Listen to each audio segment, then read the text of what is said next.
Alrighty, ladies and gentlemen, and then to end today's show, the MLB playoffs have been in full swing.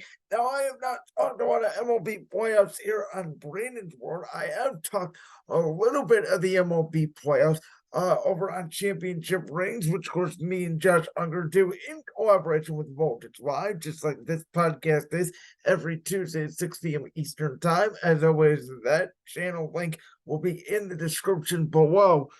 But the MLB playoffs this year have been a little bit strange because there will not be a team with over 90 wins left as we go to the ALCS and as we go to the NLCS. I think the two most shocking series so far was obviously Texas taking out not only Tampa, who of course Tampa Bay got off to such that great start, the best start in the history of Major League Baseball, only for their pitching staff to fall apart. The Juan Franco situation in derail and Tampa went from the best start in MLB history to not even winning their division, to not even winning 100 games, to not even winning a playoff game. And then, of course, Texas goes in there and absolutely obliterates Baltimore pretty much in all three games. And we know this about baseball, and we're seeing this in baseball this year. Differently from the NFL, different from the NBA, different from the NHL. In baseball, home field advantage does not matter as much. When you have a best of five series, and I've always said this, it's why I don't personally like the best of five series, because I always thought the best of five actually benefits the road team. Because all you need to do is steal one game on the road, like we saw Texas do, like we saw obviously the D-backs do, like we saw Houston do, like we saw Philadelphia do.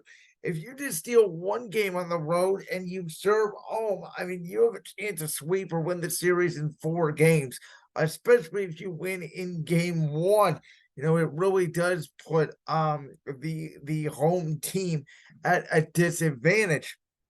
But in baseball, it's all about who gets hot. It's not necessarily about the best record. It's not about who's the best team. It's about who gets hot.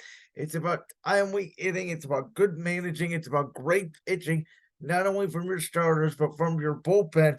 And this postseason, from what we've seen, the Philadelphia Phillies, the Arizona Diamondbacks, the Houston Astros, the Texas Rangers have had the best pitching, even though obviously Atlanta, who I had initially picked, by the way, to make the World Series out of the National League, I had picked them to lose to the Houston Astros in a rematch of the 2021 World Series over there on Championship Rings.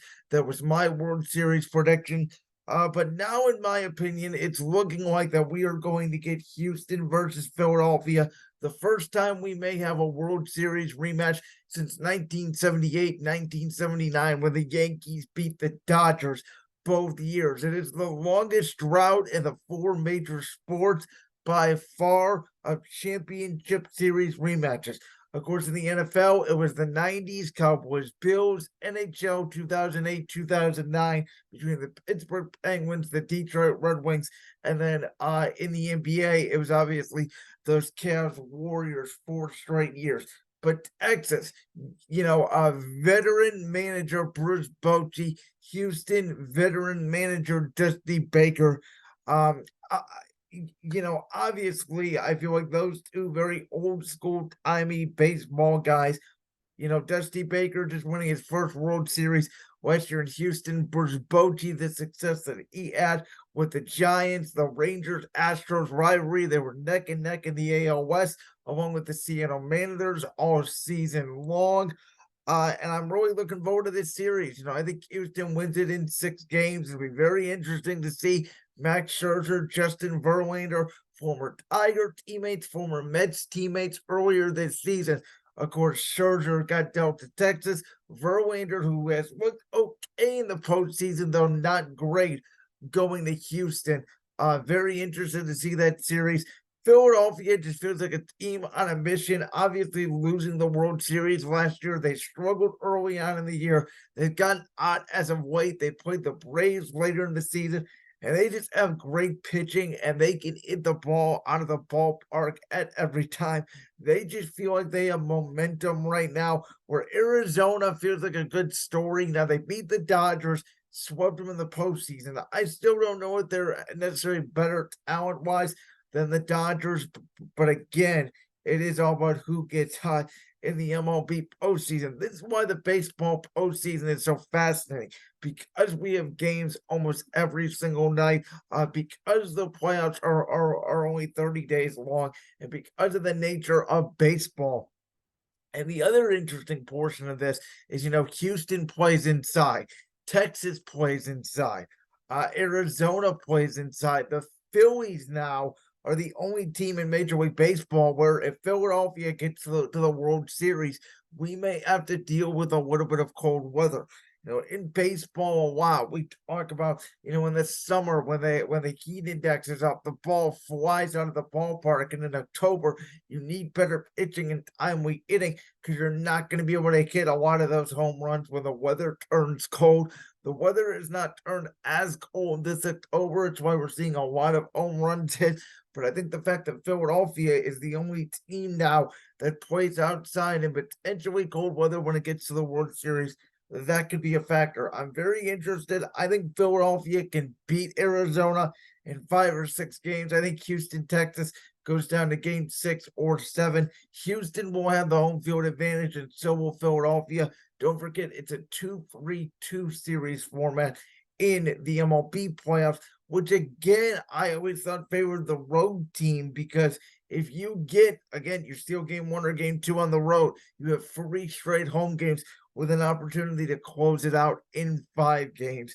In the end, though, again, I think Philadelphia beats Arizona in 5. I have Houston over Texas in 6. And I think for the first time since the late 70s, we get a World Series rematch. Bryce Harper, who, I've criticized the Nationals, obviously, won the World Series the year after he left. He is a superstar, though, for Philadelphia. He's almost reinvented his career with the Phillies. And obviously, we talk about the Astros.